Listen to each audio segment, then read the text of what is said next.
गजल मस्त झूमे जमाना।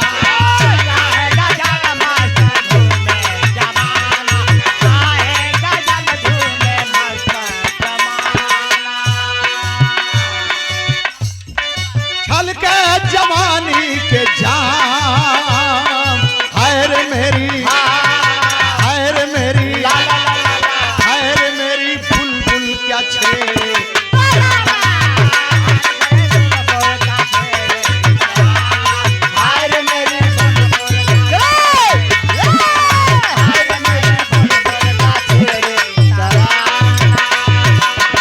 ₹50 पुरस्कार अल्लाह लार, हमें तो लूट लिया मिल के हुस्न वालों ने, गोरे गोरे गालों ने, काले काले बालों ने।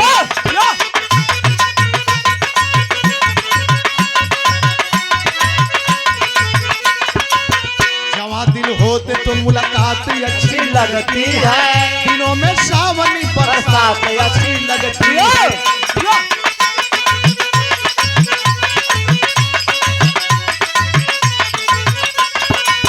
एक दिन सावित्री जब बाग घूमने आई, अचानक जिस्म से किसी के जाके टकराई।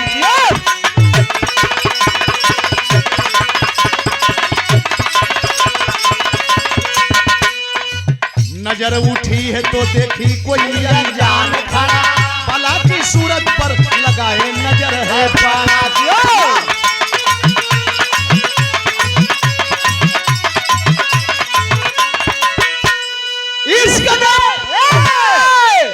इसका हुस्न का दामन में चल के थाम लिया, उसने हुस्न का दामन में चल के थाम लिया, इसने हुस्न का दामन में चल के थाम लिया। जुदा ना हो कभी अनवर को अस्सलाम। आय हाय फुलवारी में टहलत है कोनो नौजवान कहीं से आ गल, इसकी सुंदरता देखा डूब गया इसमें। वाह क्या ऊपर वाले ने फुर्सत में इसको संवारा है।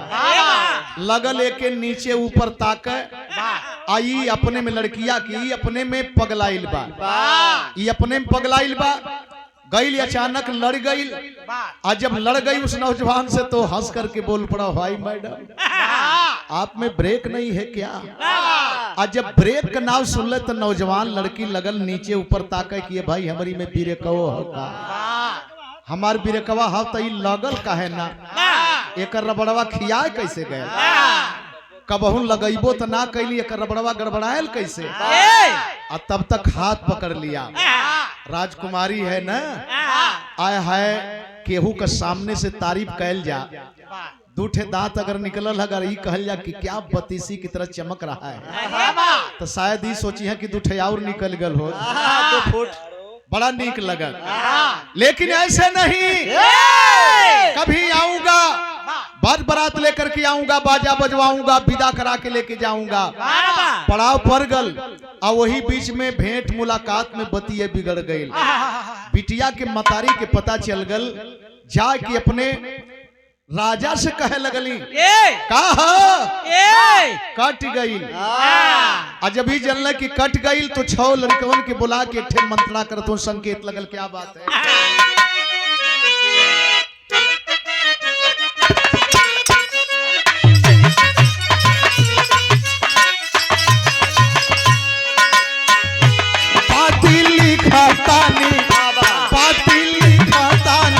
पतिया के तार जाना, एकराई के प्यार जाना हो। पतिया के तार जाना, एकराई के प्यार जाना हो। पतिया के तार जाना, एकराई के प्यार जाना हो। 20 रुपया पुरस्कार भैया की तरफ। लाड़ी कन से छावल्लाड़ी कन से राजा जी बात कैले, बेटी के कुजात कैले हो।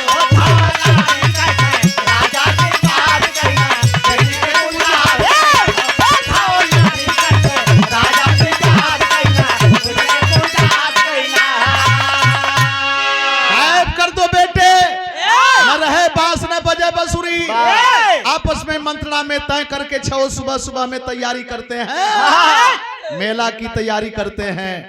लाडली बहन है, इसको भी साथ में लेके चले जाओ। बैठा लिए रथ पर, लेकर के चल दिए। लेकर के जब चल दिए तो उस समय एक ठे तर्ज लिखल गल, पहुंचे कहा।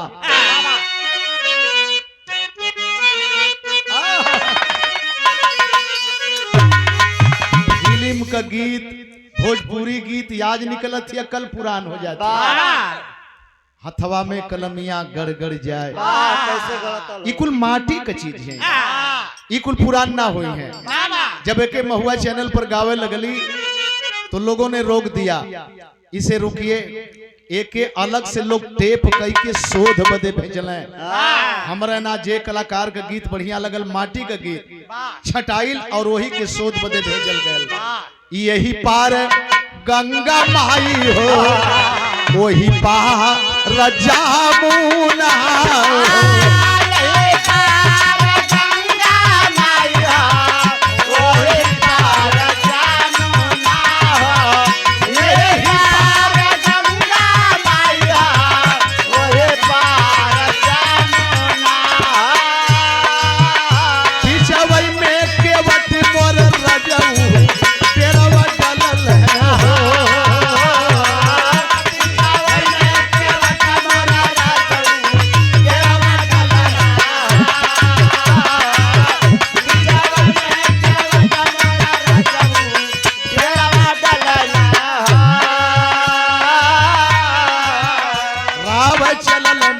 बहिनी के बिरानावा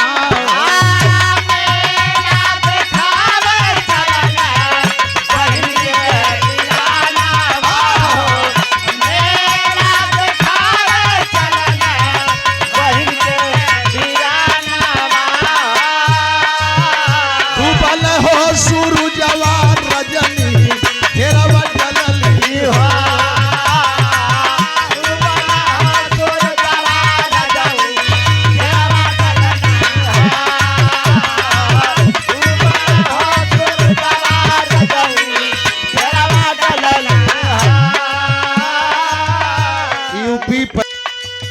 तेरवा गिरवल वही वना जगतिया पर, अरे छनवा में निदरिया रनिया फेरवा जलली हो।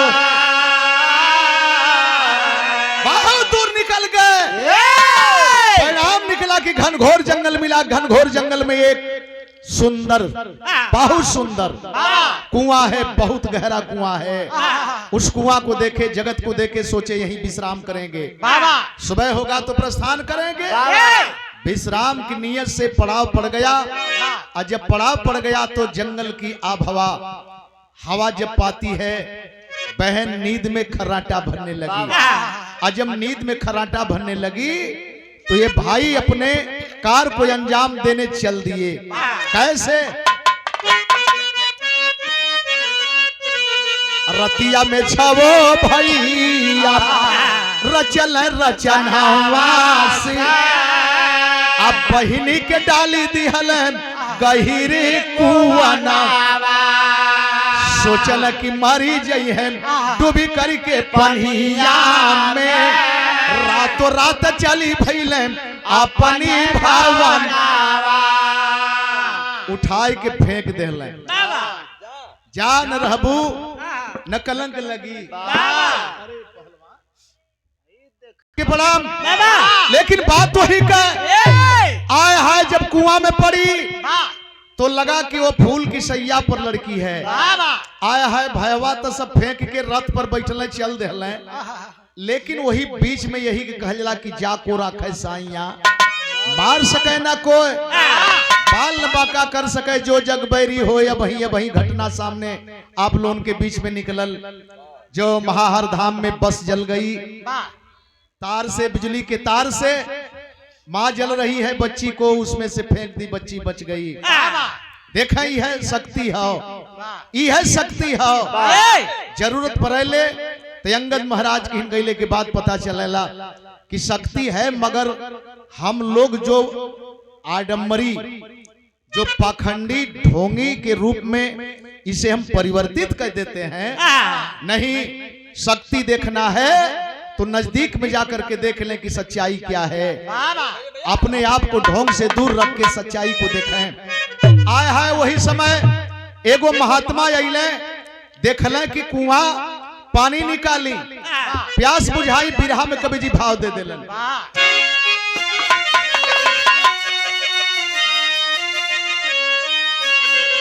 हरे लीला है जिसकी न्यारी त्रिभुवन में, लीला है जिसकी न्यारी त्रिभुवन में, रक्षक बने जहां में चक्र सुदर्शन धारी।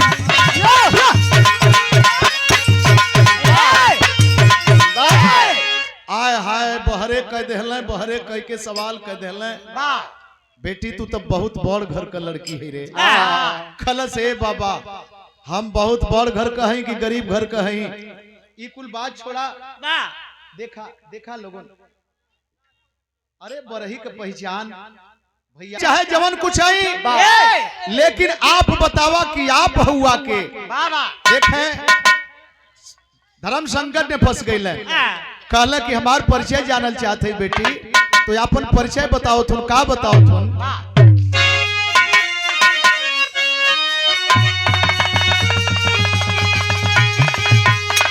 अरे बोले साधु बाबा,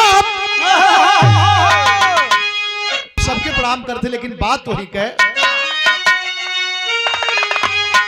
बोले साधु बाबा दुख का खात्म भइली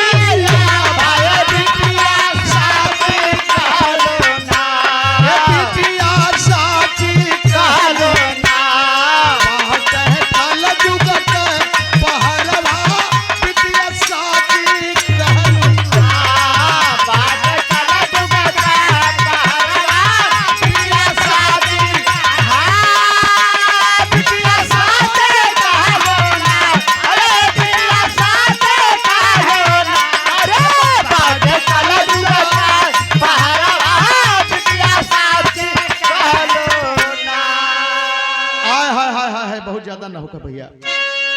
एकर मतलब संदेह के घेरा में डाल देला। कलजुग का नाम कैसन लेत हुआ, कल नाम मनबी कैसे कह बताई कौन कैली करनामा, ये तने जाना हम द्वापर कन बाटिया स्वधामा, ये बिटिया साथी कहलो ना, ये बिटिया साथी कहलो ना, तब पापी भइले सन सरवा बिटिया साथी कहलो ना, अरे बिटिया साथी कहलो ना, पापी भइले सन सरवा बिटिया साथी कहलो ना।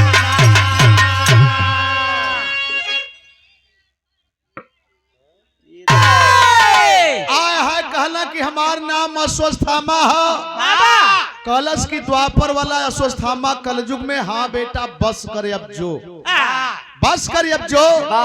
कलश की ए बाबा अब तो और ना जाई, अब और ना जाई, अब तक दुइये जगह हमरे बदे बा, एगो आपका सेवा, एगो यही कुआं में। कहला कि मारे वाले से बचाव वाले का हाथ लम्बा होला बेटा, बचाए के तो के हम फिर मौत के तरफ संकेत कैसे करी। कहला कि चल तब हमारे संगे चल। हमारे पढ़े लिखे नौजवान मैथ का भी झलक, साइंस का भी झलक, इहे बिरहा का भाव कि चल अगर ना मनबी ता लेके चल देहला। कहा गई है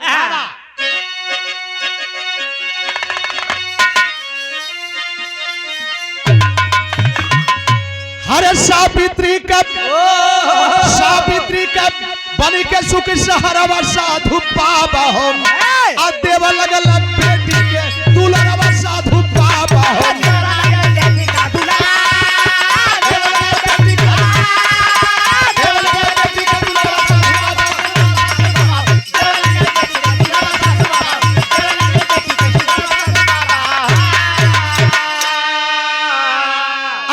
वही सावित्री तन से एक पुत्र बलशाली हो, धीरे धीरे 7 वर्ष के उम्र हो गई पाली हो।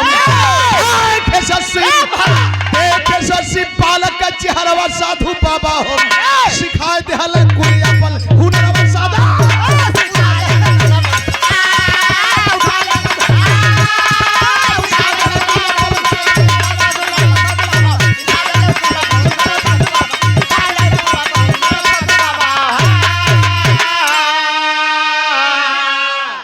भैया हमारे दीपक यादव, बड़े भैया जोगी यादव के आप छोटे अनुज बुजुर्गा की माटी से 100 रुपया पुरस्कार बहुत बहुत प्रणाम करते हैं।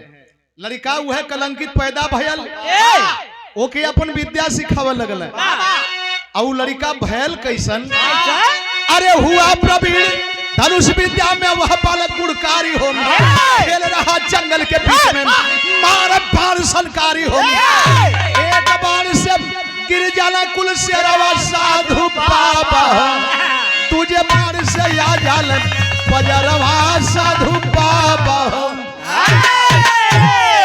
जंगल में मंगल ला दिया। हमने आदमी है या रोज मीटिंग कैल जाला, रोज मीटिंग कैल जाला, ताली बजावल जाला, साझे कहल जाला कि इकट्ठा होके हमन काम कैल जाई। सवेरे पता चलला कि 4 जानी होहर गइले, 2 जानी होहर गइले। और लड़का जंगल में एकता की दीवार खड़ी कर दिया। चाहे बाघ हो, बकरी हो, शेर हो, भालू हो, बंदर हो, कौनो जानवर एक साथे खेलते हैं, एक साथे रहते हैं और सबके साथ में वो बच्चा खेलता है। गौर करेंगे, एक जगह से बाण मारे, नाप ले, दूसर का मारे, वापस कर ले, आए हाय इतने ना। आखिरकार ये दृश्य कितना दिन तक चला, कितना दिन तक चला। पहलवान लोग कहें कि राग गवाए। हमारे नौजवान पढ़े लिखे बंधु, दीपक राग गवाए, बुझल दिया रहे तो चिराग जल जाए, प्रकाश हो जाए। मेघ राग गवाए, पानी ना बरसत है, बदरी ना हो, दोपहरी हो, कड़ाके धूप हो। अब मेघ राग जब गवाए तब पानी बरसे लगे। यह सब्जेक्ट का भाव, लेकिन ये दिन कितना दिन तक चलल, क्या बात है।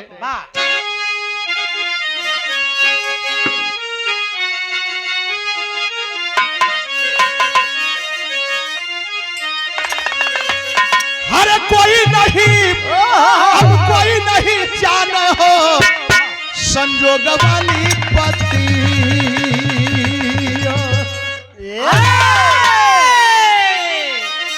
कब मिल जाई है बिछुड़ल मीत कहवा,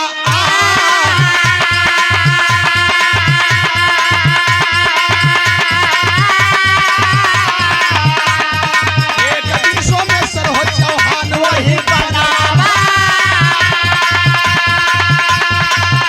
शिकार गइल रही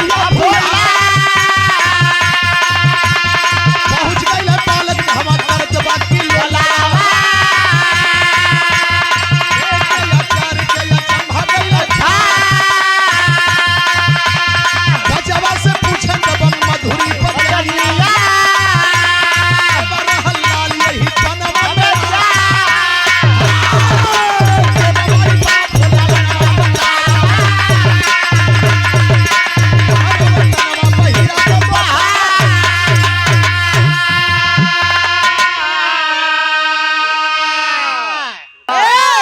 अचानक एक दिन वही मेहमान शिकार खेलते हुए चले आए।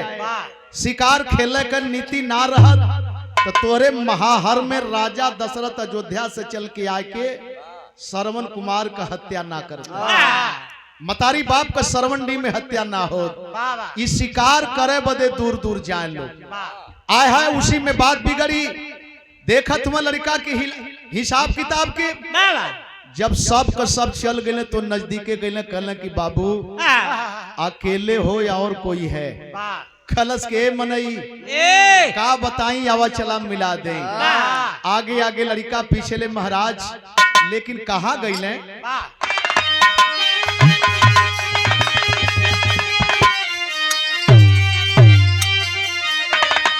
अरे देवजोग से आ गई संजोग का घड़ी, रहली सावित्री गुजरिया दुआरी में खड़ी।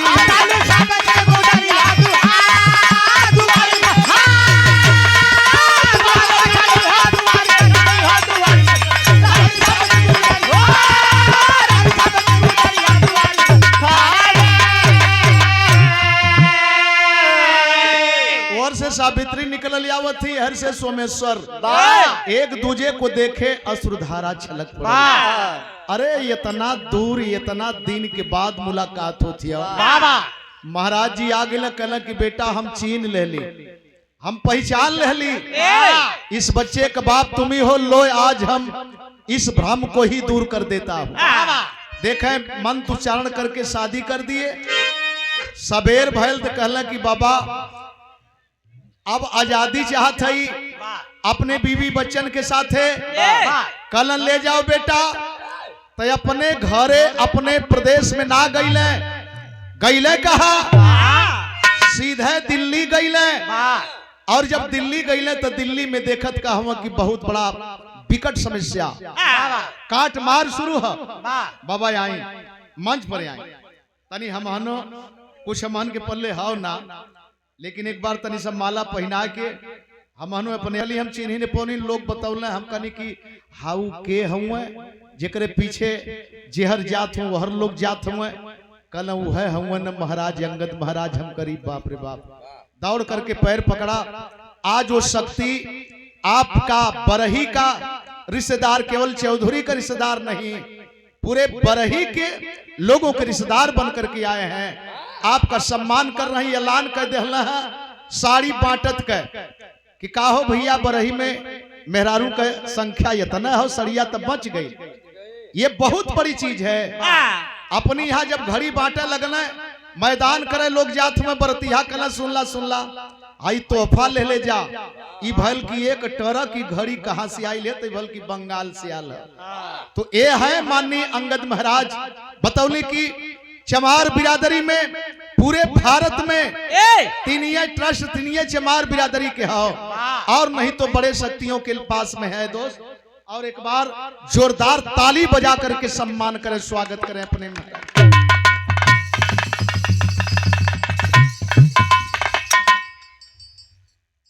और कम काहे निकलत है के मैदान की तैयारी किया है। लड़की जाके प्रणाम कैलस की बाबा, कहला कि बेटी तू जिंदा है? हाँ बाबा मैं जिंदा हूँ। कहला कि गद्दी संभाले, अब तेरा बाप जा रहा है, छत्री तू धर्म निभाने। आऊंगा नहीं। कलश की रुका, अकेले मत जा, सेना के छोड़ा है, लड़िकवा के लेके जा। कहला कि लड़िका, कलश एकर पहचान मैदान बताई बाबा। कहले का कि ये आदेश तब उस बच्चे को राजा अनंगपाल अरे सोमेश्वर के साथ पहुंचे युद्ध क्षेत्र तत्काल तो तोड़लस दुश्मन के बजरिया दुआरी पर खड़ी एक बार खींच के मरलस। दुश्मन भागे लगल और ये तर्क आपस में करने लगे कि सतयुग में, त्रेता में, द्वापर में भारत की धरती पर ऐसे लोग थे। ये कलयुग में कहां से आ गल? कलयुग में ये शब्द बड़ा भारी शब्द है, ये कलयुग में कहां से आ गया? तनिके भर में मैदान खाली जब आवे लगल तो ओकर मंथड़ा करत हो कि अभी लड़का ना हो, अभी कौने लायक हो। कैले का वापस आए तब जाने ये बालक ना भगवान, अरे वही बना दिल्ली का राजा पृथ्वीराज चौहान, जब मारा शब्द भेद का तिरिया दुआरी पर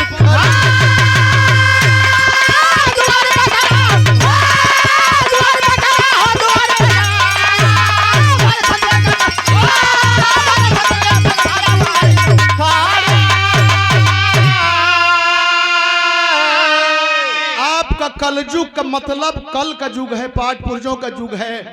और इसी को बाबा साहब डॉक्टर भीमराव अम्बेडकर ने कहा कलयुग कलम का युग है, किताब का युग है। जो कलम और किताब का सम्मान करेगा, शिक्षा उसके साथ में होगी, और जिसके साथ में शिक्षा होगी दुनिया की सारी सफलता उसके कदम को चूमेगी। 4 बात 24 गज ऊंचा अंगुल अष्ट प्रमाण तापर है सुल्तान यनारी यमन चुको चौहान। आया है तो आपका कलयुग इतना आगे है, इतना आगे है, बशर्ते ख्याल करना पड़ेगा कि हम कलम से प्यार करेंगे, किताब से प्यार करेंगे, या तीर से तलवार से प्यार करेंगे। क्या बात है। राम जी आवन कथन करें के सौ कुबेर में यादव ये 50 पुरस्कार गुरु बिहारी गुरु गणेश हरिनंदन राम जी आवन कथन करें के सौ कुबेर रमधारी पुष्कर। अरे लीला है जिसकी न्यारी त्रिभुवन में, लीला है जिसकी न्यारी त्रिभुवन में, राजू राहगीर नंदलाल की सच्ची यारी।